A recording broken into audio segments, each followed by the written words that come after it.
Haleluya. Ni Apostle Kevi hapa.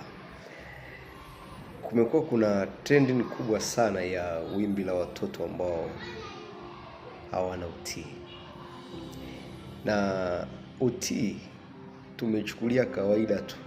Na ukiangalia katika taifa letu au katika kizazi cha sasa na dunia nzima ambayo tunayoishi, utii umekosekana kabisa.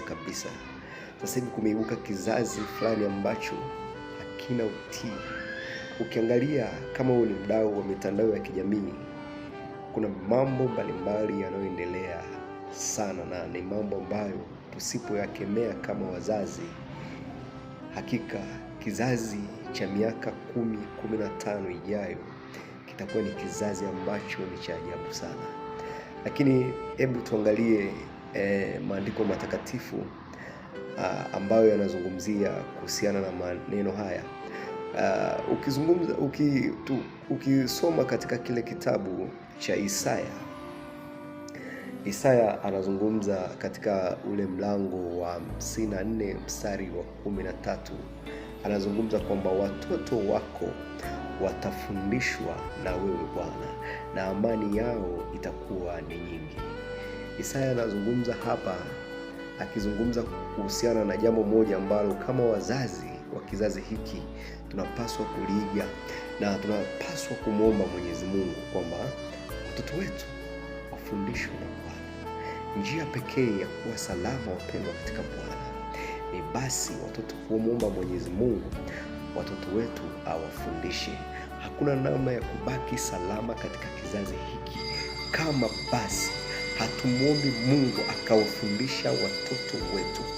Njia pekee tutakayoweza kubaki nayo na kizazi hiki kikawa katika hali ya usalama, basi ni watoto wetu wafundishwe na Bwana. Kwa hiyo tumuombe sana Mwenyezi Mungu awafundishe watoto wetu.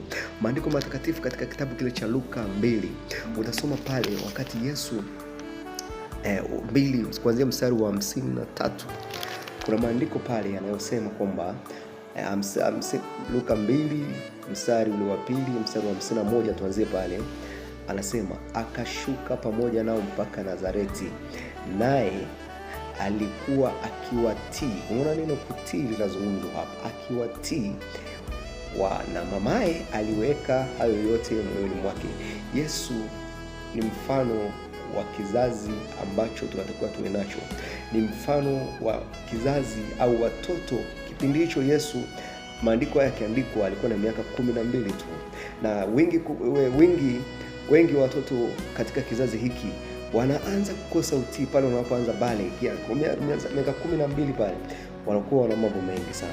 Lakini anasema naye Yesu akazidi kuendelea katika hekima na kimo, akimpendeza Mungu pamoja na wanadamu.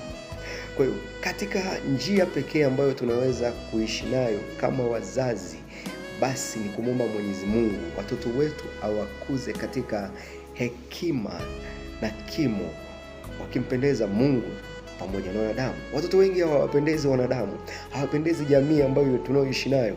Sisi ni mashahidi, tunaona watoto zamani, mtoto akikua alikuwa ni mtoto wa jamii nzima, lakini sasa hivi ni kinyume chake. Ukimgusa mtoto wa mtu inakuwa ni mziki mwingine.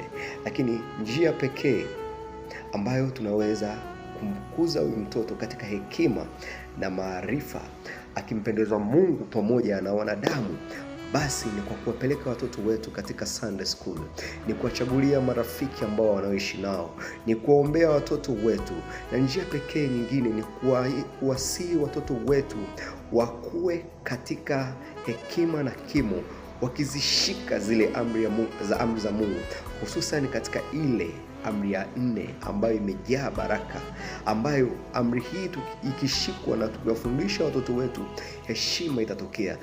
Tutakuwa na kizazi ambacho kina watoto wa ajabu sana, watoto ambao wanajiachia katika mitandao.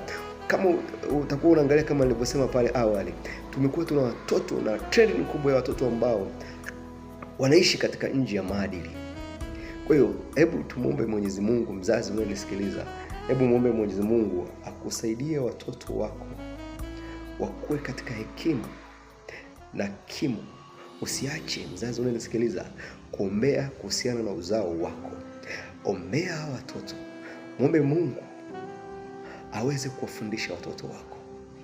Ila kinyume chake, Mungu asipofundisha watoto wako, basi uwe na uhakika ya kwamba hicho kizazi au hilo bomu ambalo utakalokuwa unalitengeneza, kama huombei watoto wako, kama umuombei Mwenyezi Mungu akaweza kukifundisha kizazi chako, basi kitu ambacho kitakachotokea kitakuwa ni kitu ambacho sio kizuri. Kwa hiyo mimi nikusihi au nikupe moyo kwamba inawezekana, anza sasa kumwomba Mungu awafundishe watoto wako ili amani yao iwe nyingi. Ubarikiwe sana. Say blessed. Amen.